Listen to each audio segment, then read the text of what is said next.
We are headed down to the great state of Florida, where, man, we talked to a little bit ago, I think on the first day of early voting in Florida, if I'm not mistaken, Senator Rick Scott has won comfortably.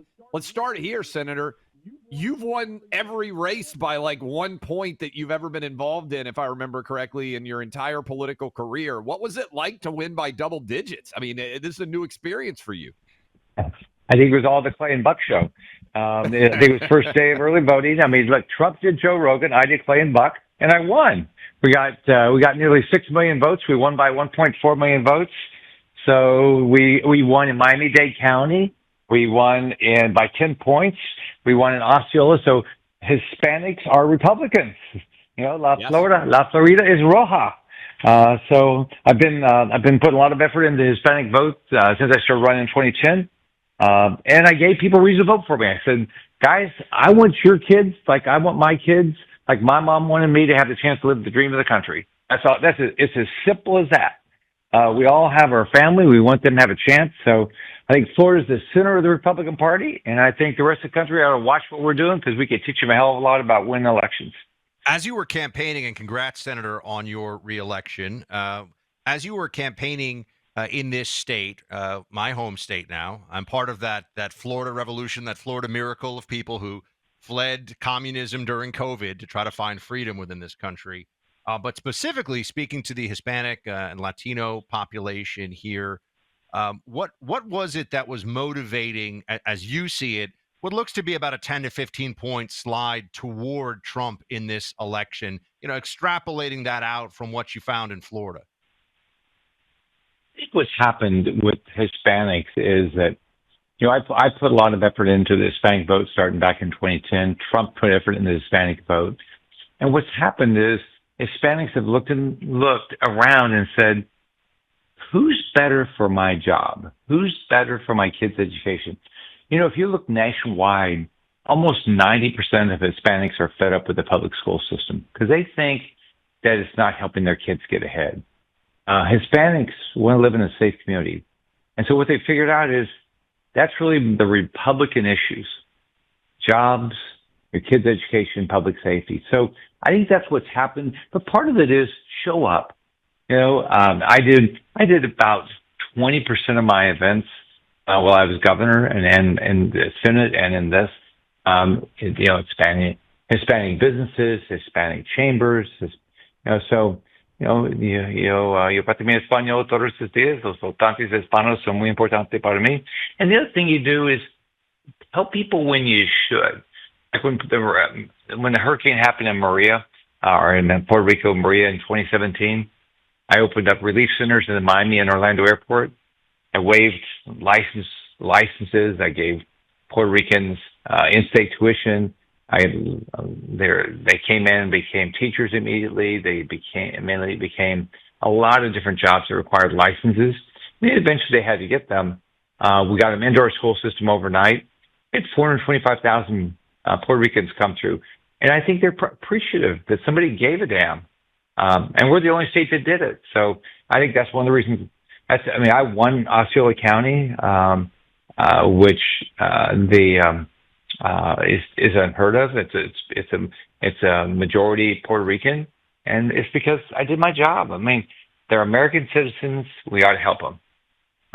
So I think people vote what's good for them.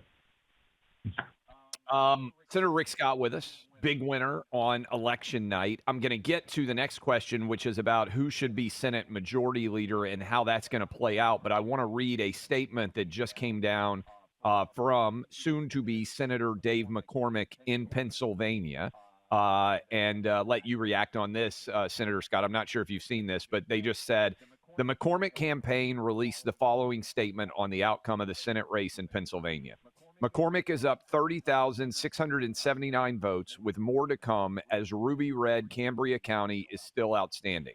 While votes continue to be counted, any way you slice it, Dave McCormick will be the next United States Senator from Pennsylvania, said Elizabeth Gregory, McCormick Communications Director. This is one of the last races in the Senate, still outstanding, that will get Republicans to at least 53.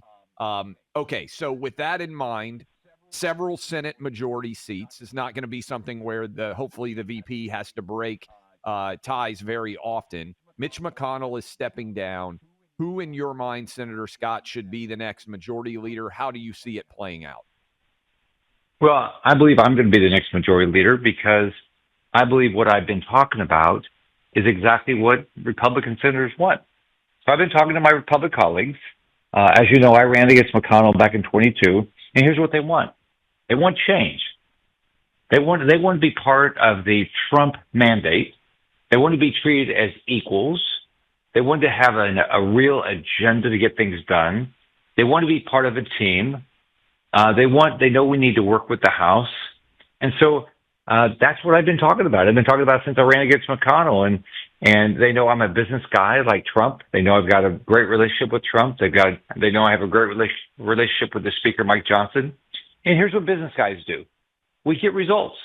How do we do it? Well, we have a purpose. We build a team. We write a plan. We measure ourselves constantly to get a result. Guess what? That's what I talk to my Republican colleagues. They're frustrated. They want to get something done. And the approach to the McConnell-Schumer approach is, we don't get anything done. I mean, I've been up there 6 years. It's been a pain in the butt. I mean, you can't get a vote on something. You can't, because all we do is nominations. And we have problems. We got almost $36 trillion worth of debt. We got open border. We got high inflation. We're not adding full-time jobs. We got problems. So this idea that, we're just going to come up there and have lunch and do a couple of nominees every week, that doesn't get it for most of my colleagues. And so I think I'm going to win because this is what we all know we have to do. Our country is in trouble. That's why Trump won. He's got a mandate. I think my colleagues know that I'll have a plan to get Trump's nominations done. I'll have a plan to get Trump's agenda done. I'll have a plan to get the tax cuts done. I'll have a plan to get stuff done. So what I'm doing is basically responding to what my colleagues want. What I did is I went around and talked to them. I went down and talked to them and said, "What do you want? How do you think this place ought to be run? And what would be important to you?" A leader is not a dictator. A leader organizes people to work together for a better cause. So my job is to do just what I built the largest hospital company in the world. I built a bunch of manufacturing companies. My way I did that is I had a purpose, and I worked it every day, and I measured stuff to get a result. And so that's what my colleagues want, and that's why I think I'm going to be I'll be the next majority leader. And it's not for me, it's for them, and it's for Trump's agenda. We're speaking to Senator Scott in Florida, and Senator, it's assuming you do become majority leader, and it certainly seems like that's a very good, strong possibility. What you mentioned the economy, you actually have private sector business experience. One thing the American people, I believe, will benefit from dramatically in the next iteration of the Trump administration is having people in very senior roles, including the president himself, who understand how business works and understand how to build wealth and prosperity on a broad scale. What would you want to see done? I mean, what is something that as Senate Majority Leader you could point to concretely? I mean, you mentioned tax cuts. What kind of tax cuts? We talk about energy. What should be done on the legislative side? I mean, I know some of it is legislating and some of it is deregulating, but what is top of the agenda? I mean, give us some concretes. So here's what. So, and when I was in business, my biggest frustration was not my competition. My biggest frustration wasn't anything other than government, because it was just like a black hole. You couldn't get an answer. They had stupid rules. So when I was governor, I promised 700,000 jobs when I was running in 2010. Florida had a bad economy at the time. I got 1.7 million private sector jobs, less we reduced the size of government. And how do we do it? Really, the truth is, number one was not the tax cuts. We did 100 tax cuts. Number one was the permitting times and the regulatory environment. We have 5 water management districts in Florida. It could take you years to get something that you were entitled to. I got that down in most cases to less than a week. You were entitled to a professional license. It would still take you 47 days. I got that down to a day.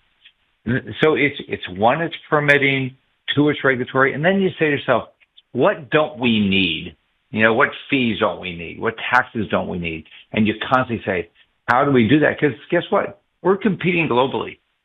So if nobody walks into a business and says, I heard it took you long to get that permit, so I'll pay you a little bit more. Or I heard that you got to comply with more regulations, I'll pay you more. Oh, I heard you got some fees this local government or your state government does, I'll pay you a little bit more. So we've got to understand, in business, we are competing globally. I want American jobs. And then we've got to stop China's unfair trade practices. We got to stop. The most basic thing we ought to do as individuals is stop buying their crap. Stop buying nothing. Go cold turkey. They want to destroy our way of life.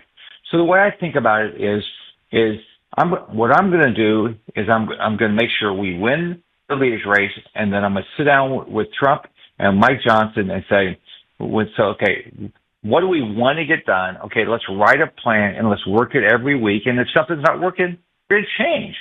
And so, but I know that the types of I like all tax cuts, but let's think about the ones that have the biggest impact. It's the ones that make us globally uncompetitive. That's the biggest taxes we ought to be doing. And how do we get people to invest in American businesses? Because if you want more American jobs, you want more Americans to start their businesses. If you want more American jobs, you want people to build their plants in America. And so you say, okay, so that's how I would think about it. But if the leader's job is to take the best ideas and organize the Republicans to come together with the best ideas, you can get enough votes to pass the legislation. Because if you don't get enough votes to pass the legislation, you can have great ideas and nothing happens. The job of the leader is to bring people together to get something accomplished. No doubt. Now, what's the time frame for the leadership decision, and how many people do you expect will be running? Ultimately, it looks like there's going to be 53 of y'all that sit down and make a decision about who should be the majority leader. What's that process look like, and what's the time frame? Well, it's by our bylaws, it's supposed to be in January. But what they've been doing since McConnell's been around, they've been rushing the vote. So the vote is now going to be next Wednesday, which is really unfair to our new members because they don't know how the process works. And for a lot of us like me, I've been going through a campaign. This is my campaign season. So anyway, they're scheduling the vote for next Wednesday. So what I've got to do to win is I'll have to get a majority of 53. So I'll get 27 votes. And so I'm talking to my colleagues about how my job is, how do I help you get what you came up here to accomplish? Everybody's got a why they're there, right? I got my why. My why is I want every kid to live the dream I lived, right?